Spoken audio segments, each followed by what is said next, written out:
Magandang buhay! Today's episode, isang napakasimple, napakadaling restaurant-style recipe ang ating lulutuin na sigurado ako magugustuhan nyo. Magluluto tayo ng stir-fried beef with green beans.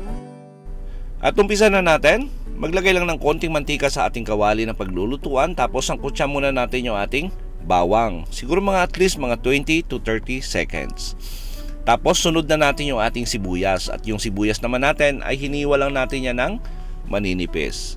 Sangkutsa lang natin hanggang sa lumabas yung bango ng ating sibuyas at mag-iba yung appearance. Tapos lagay na natin yung ating karneng baka, at yung karne natin ay hiniwa lang natin yan sa strips. Sangkutsa natin yung ating karneng baka for about 5 to 6 minutes or hanggang maging brown yung appearance nito. At huwag niyong kalimutan na haluin from time to time. At maganda yan pag moderate flame lang yung gagamitin natin. And by the way, para sa kumpleto at tamang timbang ng ating recipe sa araw na to, sinulat ko po sa description box.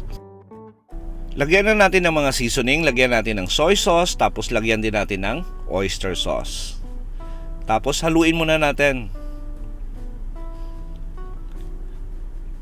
Tapos pag okay na, lagyan natin ng pamintang durog or crushed black pepper. At maganda yan pag medyo maraming pamintang durog yung ilalagay natin. Haluin natin saglit. Tapos gagawin natin dito, syempre baka ito, gagawin natin ay palalambutin muna natin. Lagyan lang natin ng 1.5 baso ng tubig. Tapos gagawin natin dyan ay tatakpan natin at sisimmer natin for about 30 minutes. At mahinang apoy lang. Then after 30 minutes, sigurado ako malambot na to dahil hiniwa naman natin to sa strips. Gagawin natin dyan, lagay na natin yung ating green beans. Tapos haluin natin. Ngayon pwede pa kayong magdagdag dito ng mga ibang vegetable kung gusto nyo. Lagyan nyo ng carrots or lagyan nyo ng broccoli. Nasa inyo po yan. Takpan natin for another 3 minutes. Tamang-tama lang na lumambot yung ating green beans. Ang ganda na ng kulay. Na-imagine nyo na ba yung sarap ng ating stir-fried beef with green beans? Nako, pinatakan lang natin ng liquid seasoning para lalong sumarap.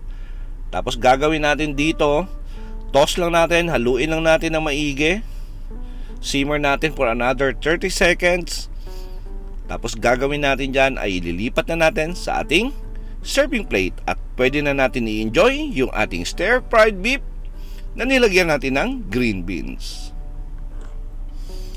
At sigurado po ako nagustuhan nyo yung recipe natin sa araw na to. Please like and share this video. Tapos kung bago kayo sa ating kusina, please don't forget to subscribe at pindutin yung notification bell para updated kayo sa mga susunod pa nating masasarap na recipe.